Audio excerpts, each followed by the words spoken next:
نحمده ونصلي ونسلم على رسوله الكريم اما بعد فاعوذ بالله من الشیطان الرجیم بسم اللہ الرحمن الرحیم۔ پستی سے بلندی کی طرف پرواز کرتا ہوں، اللہ کے نام سے اپنی تقریر کا آغاز کرتا ہوں۔ محترم سامعین اور عزیز دوستو، السلام علیکم ورحمۃ اللہ وبرکاتہ۔ آج مجھے جس موضوع پر اللہ کو خوشی کرنے کا موقع عطا کیا گیا ہے وہ موضوع ہے نبی کریم صلی اللہ علیہ وسلم کی سیرت مبارکہ۔ سرمایہ حیات ہے سیرت رسول کی، فلاح کائنات ہے سیرت رسول کی، ایک چشمہ صفات ہے سیرت رسول کی، بنجر دلوں کو آپ نے سحراب کیا، ایک چشمہ صفات ہے سیرت رسول کی۔ جناب صدر، یہ تو وہ موضوع ہے جس کو بیان کیا جائے تو اس کا حق نہ ادا ہو۔ جن کی تعریف خود قرآن میں کی گئی، جن کا ذکر ملائکہ بھی کرتے ہوں، جن کا ذکر فرش والے بھی کرتے ہوں، جن کا ذکر عرش والے بھی کرتے ہوں، جن کا ذکر جن و انس بھی کرتے ہوں۔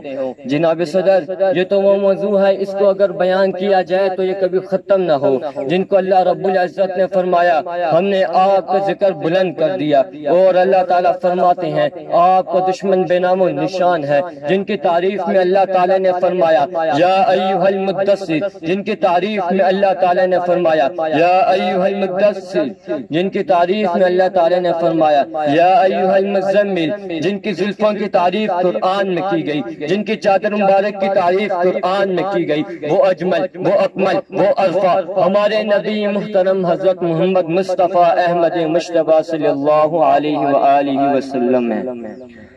سنتے ہیں فرش والے بھی، سنتے ہیں عرش والے بھی، سلطان نوح کا خطبہ صبح و شب ولادت۔ جناب صدر، میرے آقا تو وہ ہیں جنہیں رحمت للعالمین کا لقب عطا کیا گیا، میرے آقا تو وہ ہیں جنہیں حبیب اللہ کا لقب عطا کیا گیا، میرے آقا کریم تو وہ ہیں جن کے استقبال میں پورا مدینہ جھوم اٹھا۔ جناب صدر، میرے آقا کریم تو وہ ہیں جن کو قدموں کو فرشتے چوما کرتے تھے، میرے آقا کریم تو وہ ہیں جنہوں نے پتھروں کو بھی کلمہ پڑھایا۔ جناب صدر، میرے آقا کریم تو وہ ہیں جو امام الانبیاء کہلائے، میرے آقا تو وہ ہیں جن کا چاند کھلونا تھا، میرے آقا تو وہ ہیں جن کے ایک اشارے پر چاند کے دو ٹکڑے ہو گئے، جو صبر و تحمل کی مثال ہے، جو امن و عاشقی کی مثال ہے۔ جناب صدر، میرے آقا کریم تو وہ ہیں جن کے بارے میں اللہ تعالیٰ نے قرآن کریم میں فرمایا وَمَا أَرْسَلْنَاكَ إِلَّا رَحْمَةً لِّلْعَالَمِينَ، یہ سیدھا راستہ ہے، حق کا بتانے آئے ہیں، یہ حق کے بندوں کو حق سے ملانے آئے ہیں۔ شاہ کونین کا جلوہ نما ہو گیا، رنگ و عالم کا باطل نیا ہو گیا۔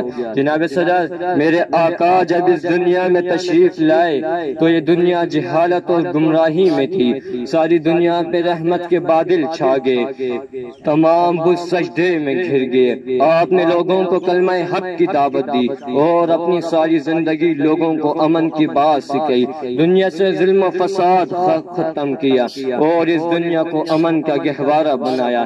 تیری آمد تھی کہ بیت اللہ بھی جھکا تیری جانب، تیری ہیبت تھی کہ ہر بت تھر تھڑا کر زمین پہ گر پڑا۔